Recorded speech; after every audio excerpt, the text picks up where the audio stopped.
Travel, the final frontier. These are the voyages of Steve and Lillian Chong. Our mission, to explore different lands, to spend our children's inheritance, to boldly go where others have gone before.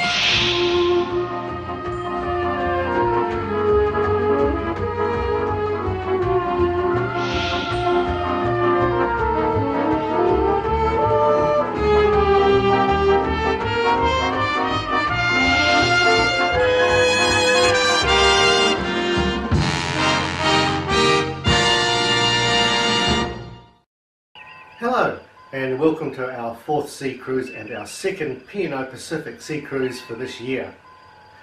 This episode covers our journey from Auckland to Brisbane and our first day at sea.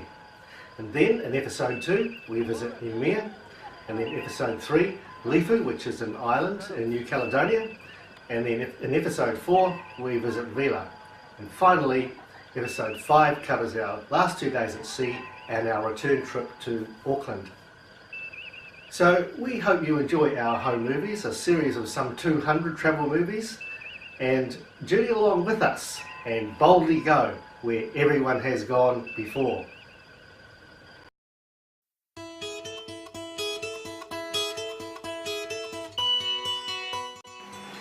A little bit foggy here this morning. 9:30, so it's probably nearly all cleared. Just me up so late.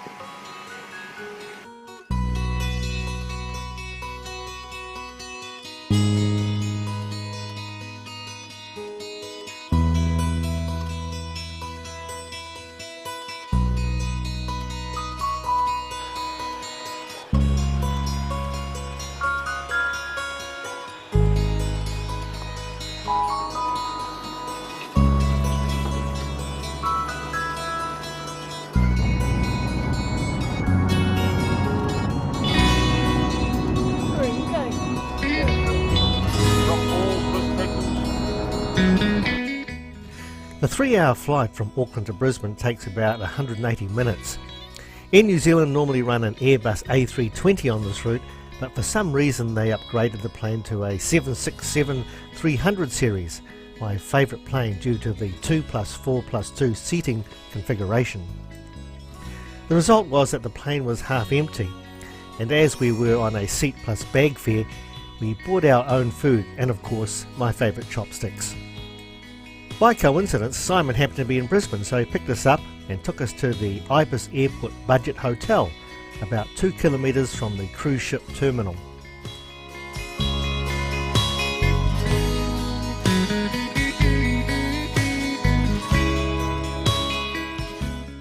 The next day we transferred to the Link Apartments in preparation for boarding at midday.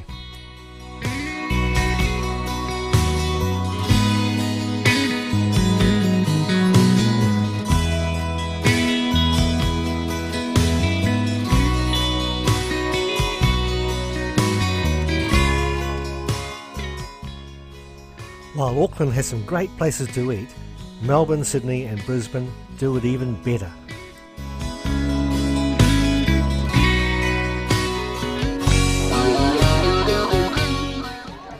Check-in, boarding and disembarkation on P&O cruises are scheduled, which makes it easy for the 2,000 people getting off and 2,000 people getting on. The ship gets in at 6:30 AM and leaves at 2 PM, which means all the cabin cleaning, rubbish disposal and taking on fuel and supplies has to be done between that period. So that's a copy of your receipt and that is your credit card back. Yep. We'll just get Lillian checked in now. Okay, go. Oh no, I lied. I'll do a quick photo. So if you can pop your hat off for me. Sure. Excellent. Priority boarding. I don't know why we got priority boarding. Some of the people who didn't had to wait an extra half an hour to board. It may have been something to do with the cabin class we had, which was on deck 11, the top deck.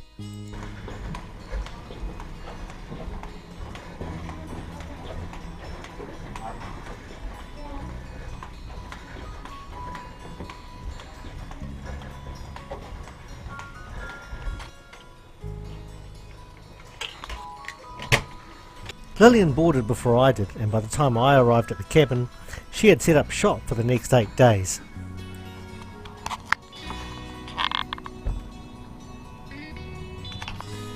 The cabin setup for our class of cabin was identical to the one on the Pacific Pearl, which we were on just 2 months earlier. It seemed as though we were on the same ship. Both ships have similar tonnages, dimensions, and carry a similar number of passengers. Exactly the same as Pacific Pearl. Oops, crash. And we have a fridge as well? Yep, we do. Oh, is that right?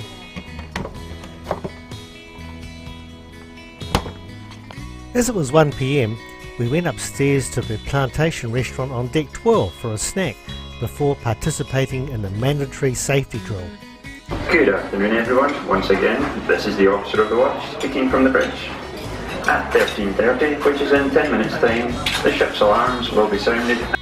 By 2:30 PM the Pacific Dawn was well underway, as was the sail away party, navigating down the Brisbane River, under the M1 bridge and out to sea. The Pacific Dawn was built in Italy in 1991 and was formerly known as the Regal Princess. It became the Pacific Dawn in 2007 after an extensive refurbishment and became based in Brisbane to free up the Pacific Jewel and the Pacific Pearl to be based in Sydney and Auckland respectively. In 2014 it was dry docked in Sydney to allow the installation of a zip line, a rock climbing wall and a makeover of the pool and the waterfront restaurant. It's 245 metres long, has a gross tonnage of 70,000, a top speed of 40 kilometres an hour, and its crew of 660 can look after 2,020 passengers. By 4:30 PM it was time to increase our body mass index once again, the food quality on the ship being very much to our liking. The variety of food available in the Plantation Buffet restaurant was astonishing.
There happened to be a wedding on board, and to our great surprise and delight, the father of the bride, Ken Robinson, decided to invite us to the reception, which certainly proved to be one of the highlights of our cruise. The only way I could go was to lower my dress standard, as I had only bought t-shirts, shorts and flip-flops, so Simon lent me some clothes to wear. There was a bit of an uproar as people saw me dressed like this, and I had to suffer an evening's abuse with comments like, "You scrub up well."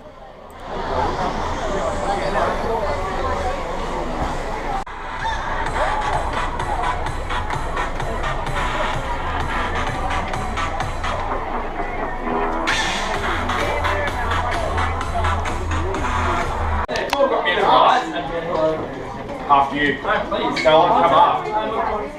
You're going forward, like. Gentlemen. Yeah, no, it's just It's because of you.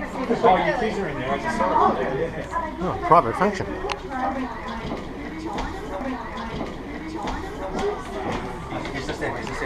Stephanie and Keegan's reception was held in Luke Mangan's restaurant.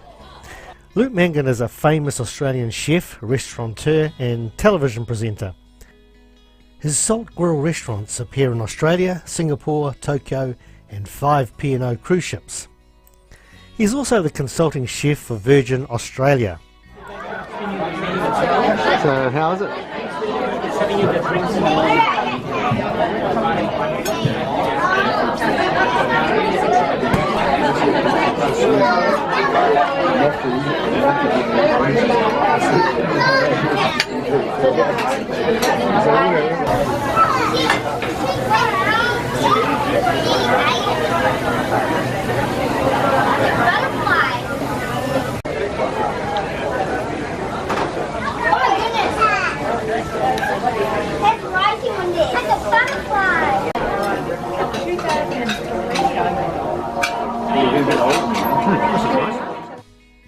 Salt Grill restaurant dinners are not complimentary. They're $50 Australian per head. But this might seem expensive, but it's only a fraction of the cost of his land-based restaurants. After the meal came the wedding cake cutting and then the speeches, some of the best I've heard. So thanks Ken and Tracy for such a great evening. And thanks for these great souvenirs, something I'll keep for a very long time. The next day was an at-sea day, sailing to Noumea, a distance of 1,471 kilometres, so it was a chance for passengers to get familiar with this floating city of about 2,000 people and 700 crew. The cycle for me on this sea day and the other 2 sea days later on in the week was simply to walk around the ship, eat, drink and go to the gym. One cocktail that did take my fancy was sex on the beach, something I'd never had before. Had there been sex at other places, I'm sure I would have had those too. Lillian preferred coffee. The Deck 12 bar was just upstairs from our cabin on Deck 11, so it was a place I went a lot for coffee, and it was the friendliest as well. The all-you-can-drink package for a week was thrown in as part of our fare. I didn't realise this until others pointed that out to me, and that drinks package was worth $600 each, $1,200 for the 2 of us. Okay, recording. Yes. Yeah. Fantastic, excellent, thank you. For 2,000 people there wasn't a lot of interest in gym usage. I saw Simon there and a few others and that was about it. No open-toed shoes are allowed when using the equipment. Pity I didn't see the sign until I left the ship.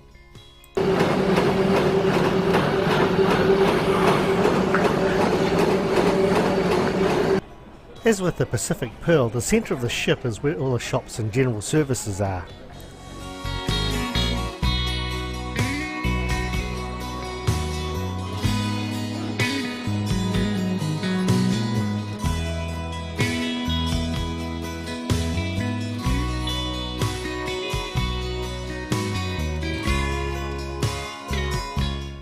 You can buy photos of your experiences on the ship from the photography team at between $20 and $30 a photo.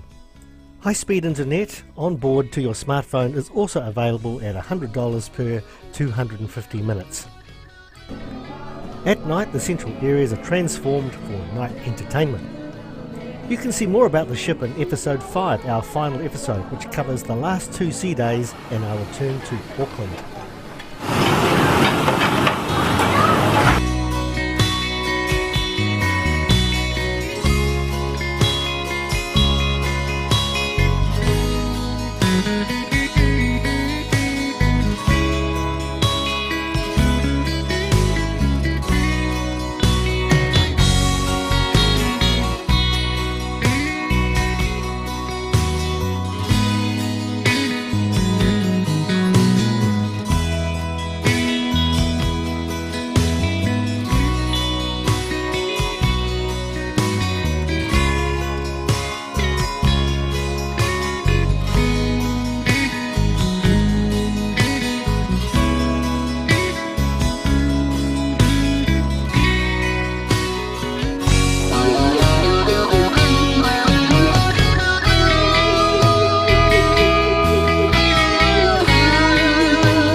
That night Simon loaned me some clothes so that we could have another family meal in the waterfront restaurant.